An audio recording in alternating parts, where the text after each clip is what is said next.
नमस्कार विद्यार्थी मित्रांनो, सोपे गणित या युट्यूब चॅनल मध्ये स्वागत आहे. विद्यार्थ्यांनो, केंद्राचा वापर न करता वर्तुळा स्पर्शिका काढणे हा भाग आपण पाहायला. तो भाग परीक्षेला 3 गुणांसाठी येतो, 2 गुणांसाठी येतो.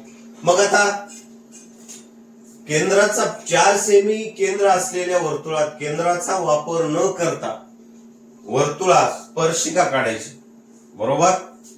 मग आता पी बिंदूतून स्पर्शिका काढा. पी बिंदूतून स्पर्शिका काढा असा एक प्रश्न आहे. ओके, मग केंद्राचा वापर होऊ द्यायचा नाही. मग काय करायचं की बाबा 4 सेमी अंतराचं एक वर्तुळ काढलं, ते दाखविलं पण ओ केंद्र आहे, बरोबर. 4 सेमी अंतर यायचं. मग एक अंदाजा काय करायचं, एक त्रिकोण काढायचा अंदाज.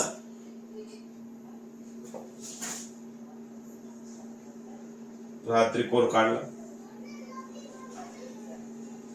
काय अडचण आहे का? नाही. त्यातला एक बिंदू कोणताही पी द्यायचा. पी बिंदू आहे ना, पी दिला. पी क्यू आर किंवा क्यू पी आर हा त्रिकोण काढला. ओके, आता काय करायचं, तुमच्या कर्कटकामध्ये एक अंदाजा अंतर घ्यायचं.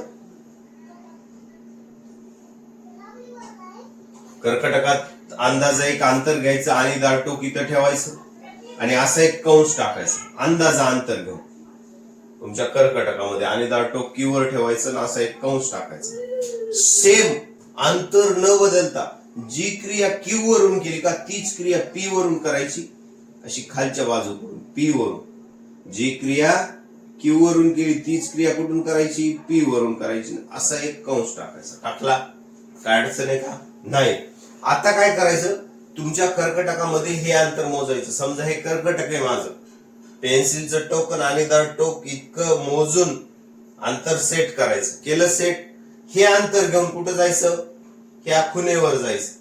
या खुणेवर आणि टोक ठेवायचं आणि इकडच्या बाजूला असं एक कंस मारायचं.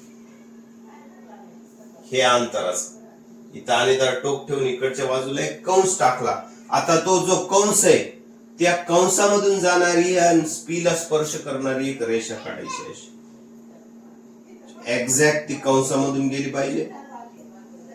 गेली. ओके, मग आता इथे एक नाव द्यायचं, कोणते बी. एक्स जर नाव दिलं तर या ठिकाणी केंद्राचा वापर न करता कोणती स्पर्शिका काढली आपण, पी एक्स. जर 2 स्पर्शिका काढा सांगितलं तर जी क्रिया पी मधून केली तीच क्रिया कुठून करायची, आर मधून करायची. हे जे अंतर मोजलंय सेम हेच अंतर इथे घेऊन असा एक कंस टाकायचा असं, आणि तीच क्रिया कुठून करायची परत या इथून. मग या आर मधून पण अशी आपण काढू शकतो स्पर्शिका.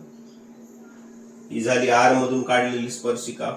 हिला आपण वाय नाव देऊ शकतो. अशा प्रकारे आपण केंद्राचा वापर न करता ह्या खालच्या दोन्ही बिंदूतून स्पर्शिका काढू शकतो. हा प्रश्न महत्वाचा आहे परीक्षेच्या दृष्टीने.